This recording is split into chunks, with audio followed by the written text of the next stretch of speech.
I spent my first 6 years in a tiny town called Guelph, living with my mother and grandmother in a small white bungalow. Nanny helped raise me. She had big, bright, clear blue eyes that were magnified by glasses the size and shape of clear sand dollars, and wore silk blouses with big floral patterns tucked neatly into her slacks or skirt. She never left the house without her hair pressed and set, lipstick applied, and often wearing a fur coat. She even got me a mini fur coat that matched one of hers, which I wore over my taffeta dresses with Mary Janes and ankle socks to see the Nutcracker, our annual ritual. I thought I was chic before ever knowing what the word meant.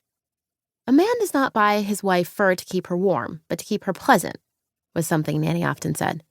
She was a woman from a different era, old-fashioned, and always kept a linen hanky in her coat pocket with a Werther's butterscotch. While Nanny defined ladylike, my mother's style was textbook bohemian. She preferred Indian earth-tone cotton skirts with drawstrings that ended in tiny brass bells and wore tube tops without a bra. She almost always had fresh-cut flowers clipped in her hair and would leave a trail of sandalwood, frangipani, and spice wherever she went because Nag Champa was her go-to scent. Though every so often she'd add a spritz of a Dior perfume called Poison. My mother worked as a landscape architect for Mississauga, a small city outside of Toronto where she had grown up. One of her jobs was to preserve and protect public trees. When my friend's father, a developer, cut down a tree that was on city property, she was livid.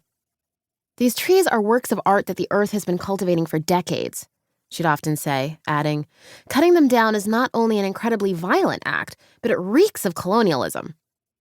My mother, having been told she was part Inuit, identified with the Indigenous people in Canada. It was made known to me from a young age that Christopher Columbus was no hero, but instead a rapist and colonizer. "This is not our land," she would say. "We are guests who are obligated to care for it."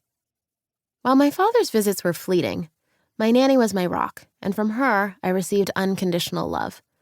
But like so many things in life, it was complicated. She taught me how to cook pancakes, which we made together every Sunday morning before heading to church. We'd sing along to the Mary Poppins soundtrack, the volume turned way up, belting, "Just a spoonful of sugar helps the medicine go down," at the top of our lungs. She also sang, "Eeny, meeny, miny, mo," to me at bedtime, in her soft, soothing voice while wiggling each of my toes, one of my sweeter childhood memories. Until one morning when I was sitting cross-legged on my kindergarten classroom carpet, singing this song to the doll I was playing with, when I got to the stanza, "Catch a nigger by the toe." I heard my teacher suck in air, as if she'd been hit in the chest. She stopped mid-stride and turned toward me. Her face was pinkish red.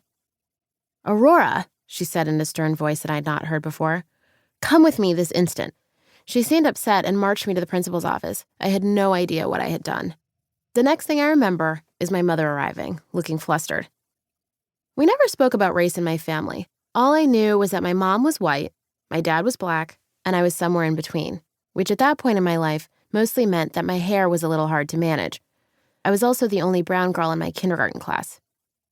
I don't remember my mother explaining to me what the song meant or why I got in trouble for singing it, but I do recall that when we got back home, she lectured my grandmother, who appeared confused and hurt, and now I understand why. As much as she loved me, she was a product of her environment. Racism is not a thing that can be simply named and cured. It must be actively identified and then consciously unlearned. Nanny never sang that song to me again, which was hard for me. I loved the tenderness of those moments, just me and Nanny, her soft fingers pulling my toes and then itsy-bitsy spidering up my legs to my belly. While her singing that song to me in a sweet way did not make her any less racist, it also did not make me love her any less. Both things can be true. My grandmother was born in 1916. She had antiquated views, and they showed up in the songs she sang and the comments she made. She referred to all Asian people as the Chinese. My father never lived with us, and I never made the connection between him and the way my nanny felt about black men in general. She never said they were dangerous or to be feared, but I knew she felt this way because she would squeeze my hand and hurry me along or hold her purse a little closer to her chest if we passed a person of color on the street. My grandmother also sponsored dozens of kids living in Africa, sending $20 or even $100 bills in the letters that we wrote together to Rwanda and the Democratic Republic of the Congo.